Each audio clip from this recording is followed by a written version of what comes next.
বিপুল উৎসাহ ও আনন্দঘন পরিবেশে Bristol bath ও south ওয়েস্টে পালিত হয়েছে মুসলিম ধর্মাবলম্বীদের অন্যতম বড় ধর্মীয় উৎসব পবিত্র ঈদুল ফিতর। বিস্তারিত জানাচ্ছেন আমাদের ব্রিস্টল ও সাউথ ওয়েস্ট বিশেষ প্রতিনিধি মোহাম্মদ কবির আলী। ঈদ মানে আনন্দ, ঈদ মানেই খুশি। দীর্ঘ এক মাস সিয়াম সাধনার পর বিপুল উৎসাহ, উদ্দীপনা ও আনন্দঘন পরিবেশে ব্রিস্টলে উদযাপিত হয়েছে মুসলিম সম্প্রদায়ের পবিত্র ধর্মীয় উৎসব ঈদুল ফিতর। ব্রিস্টলের সব মসজিদগুলোতে ঈদের জামাত অনুষ্ঠিত হয়। ব্রিস্টলের শাহজালাল মসজিদ, সেন্ট্রাল মসজিদ, জালালাবাদ মসজিদ ও শাহফরান ইসলামিক সেন্টারে ঈদের জামাত অনুষ্ঠিত হয়। তবে ঈদের সবচেয়ে বড় ও 4টি জামাত অনুষ্ঠিত হয় ব্রিস্টল শাহজালাল মসজিদে।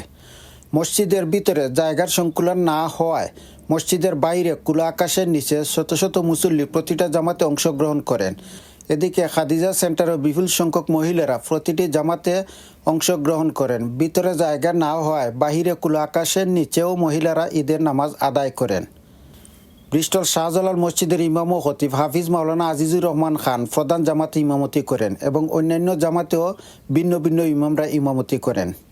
শাহজালাল মসজিদের পক্ষ থেকে মুসল্লিদের উদ্দেশ্যে স্বাগত বক্তব্য রাখেন মসজিদের ট্রাস্টি শহীদুদ্দিন চৌধুরী খুশি এবং ভলান্টারির দায়িত্বে ছিলেন মসজিদের অন্যান্য খাদেমরা।